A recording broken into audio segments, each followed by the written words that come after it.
آج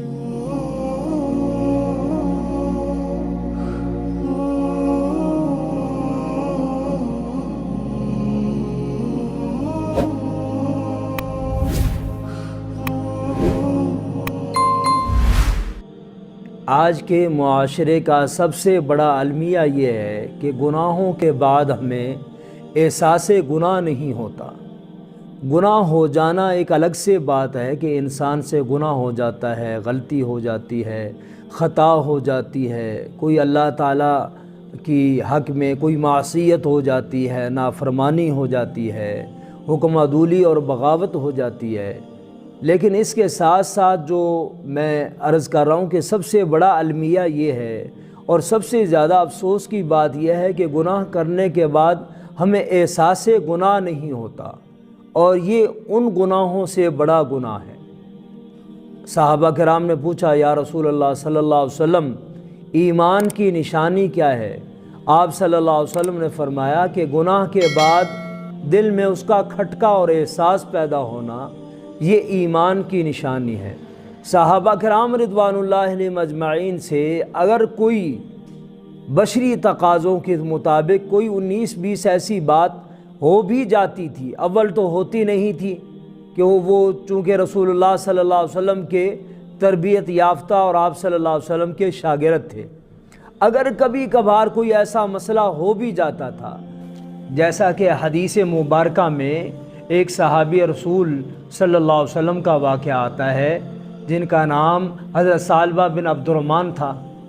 ان کو حضور صلی اللہ علیہ وسلم نے کسی کام کے لیے بھیجا اور ان سے گلی میں جا رہے تھے، کسی گھر کا دروازہ کھلا ہوا تھا کہ ان کی نظر دروازے سے گھر کے اندر پڑ گئی، اور یہ ان کے ارادے سے نہیں تھا اور نہ ہی وہ کچھ ایسا چاہتے تھے، بس دفعتاً دروازہ کھلا اور وہ جا رہے تھے تو ان کی نگاہ گھر کے اندر پڑ گئی۔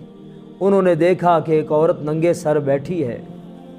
اب اس گناہ کا احساس اس قدر ان کے دل میں ہوا کہ نہ تو وہ رسول اللہ کے پاس واپس آئے اور نہ ہی وہ مدینہ منورہ میں ٹھہرے اور نہ ہی وہ اپنے گھر گئے، بلکہ وہاں سے وہ سیدھے جنگل میں چلے گئے اور وہاں جا کر اللہ کے حضور توبہ طائب ہونا شروع ہو گئے، اللہ سے معافی مانگنا شروع ہو گئے، اللہ کے سامنے توبہ استغفار کرنا شروع ہو گئے اور اللہ کے سامنے رونا شروع ہو گئے، اور اسی طرح کرتے کرتے ان کو 40 دن جنگل میں گزر گئے، اللہ کے سامنے روتے رہے، معافی مانگتے رہے، یا اللہ یا تو مجھے معاف فرما دیں، میری توبہ قبول فرما لیں، اور آسمان سے جبرائیل کو بھیجیں کہ وہ رسول اللہ صلی اللہ علیہ وسلم کی بارگاہ میں آ کر آپ صلی اللہ علیہ وسلم کو بتلائیں کہ ہم نے معاف کر دیا ہے، یا پھر اگر آپ معاف نہیں کرتے تو زمین پھٹے اور میں زمین میں غرق ہو جاؤں، آسمان سے پتھروں کی بارش ہو جو مجھے جلا کر راکھ کر دے۔ 40 دن کا گزرنا تھا، اللہ نے جبرائیل امین کو جناب رسول اللہ صلی اللہ علیہ وسلم کی بارگاہ میں بھیجا اور کہا کہ جاؤ اور حضور اقدس صلی اللہ علیہ وسلم سے جا کر کہو کہ تمہارا فلاں صحابی وہ کہاں ہے۔ حضور صلی اللہ علیہ وسلم بڑے پریشان ہوئے۔ حضرت عمر بن خطاب اور حضرت سلمان فارسی رضی اللہ تعالیٰ عنہ ان کی ڈیوٹی لگائی کہ ان کو تلاش کر کے لائے۔ وہ ان کو تلاش کرتے کرتے مدینہ سے مدینہ شریف کے دیہاتوں میں پہنچ گئے اور وہاں سے بالآخر وہ جنگلات میں پہنچے۔ ایک چرواہا ملا، اس سے پوچھا کہ یار اس قد کا، اس وجود کا، اس شکل کا، اس حلیے کا فلاں نوجوان، اس کو رسول اللہ صلی اللہ علیہ وسلم یاد فرما رہے۔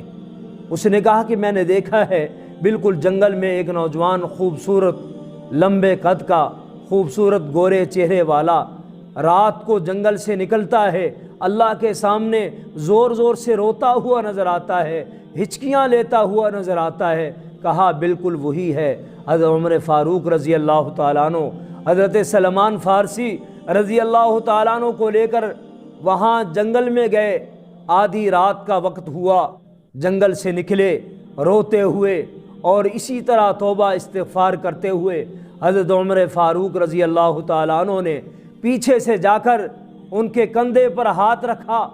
وہ بڑے حیران ہوئے، اس وقت جنگل میں کون آ گیا ہے؟ پھر دونوں بغل گیر ہوئے، رونا شروع ہوئے۔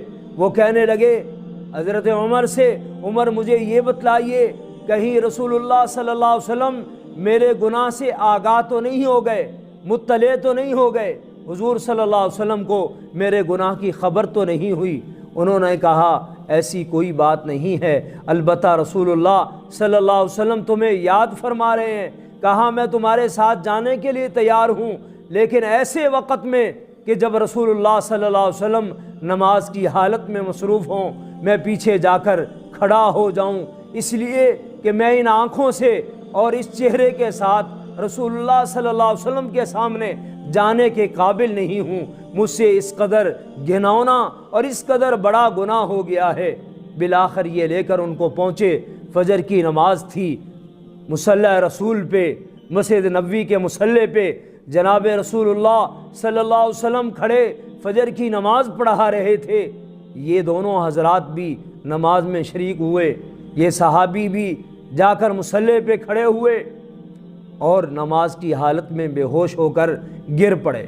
رسول اللہ صلی اللہ علیہ وسلم نے نماز مکمل فرمائی اور پوچھا کہ عمر فاروق آئے ہیں، سلمان فارسی آئے ہیں اور اس صحابی کو لائے ہیں؟ انہوں نے کہا جی ہاں یا رسول اللہ لے آئے ہیں۔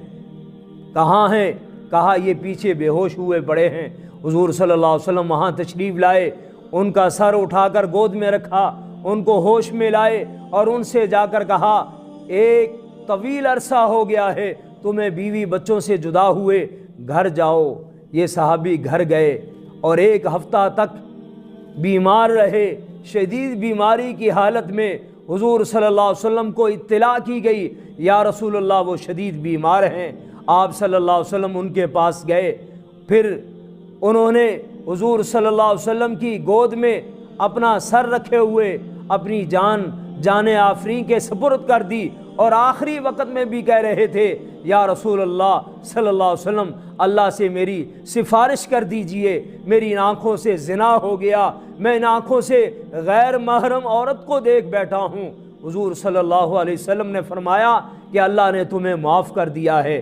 پھر حضور صلی اللہ علیہ وسلم نے ان کو غسل دیا اور اپنے ہاتھوں سے ان کو کفن دیا، پھر خود ان کا جنازہ پڑھایا اور جنازہ پڑھانے کے بعد ان کو خود آپ صلی اللہ علیہ وسلم نے اپنے ہاتھوں سے قبر میں اتارا۔ اس جنازے میں صحابہ نے ایک عجیب حالت دیکھی کہ اللہ کے نبی صلی اللہ علیہ وسلم پورے پاؤں سے نہیں بلکہ پاؤں کے پنجوں کے بل چلتے ہوئے نظر آئے۔ صحابہ نے پوچھا یا رسول اللہ صلی اللہ علیہ وسلم اس طرح آپ کو چلتے ہوئے ہم نے پہلی دفعہ دیکھا ہے۔ تو آپ صلی اللہ علیہ وسلم نے فرمایا کہ اس کو اس قدر احساس گناہ ہوا اور اس قدر یہ اپنے گناہ پر نادم ہوا اور اس نے اس قدر اللہ کے سامنے توبہ استغفار کی، اس قدر مناجات کی، اللہ کو اس قدر منایا، اس قدر راضی کیا، اللہ اس کی توبہ سے اس قدر خوش ہوئے کہ آسمانوں سے اللہ نے سارے فرشتوں کو اس کے جنازے میں شرکت کے لیے بھیجا۔ میرے بھائیوں اور دوستو، آج اللہ کرے کہ ہمیں بھی گناہ کا احساس پیدا ہو جائے۔ آج ہمارے موبائل ننگی فلموں سے اور ننگی تصاویر سے بھرے ہوئے ہیں، رات کو ہم فلمیں دیکھتے دیکھتے سو جاتے ہیں، دن رات صبح و شام ہمارے گناہوں میں گزرتے ہیں۔ اللہ کرے ہمارے دلوں میں بھی احساس گناہ پیدا ہو جائے، ہم بھی سچے توبہ کرنے والے بن جائیں۔ اللہ تعالی ہمیں عمل کی توفیق نصیب فرمائے۔ وآخر دعوانا الحمدللہ رب العالمین۔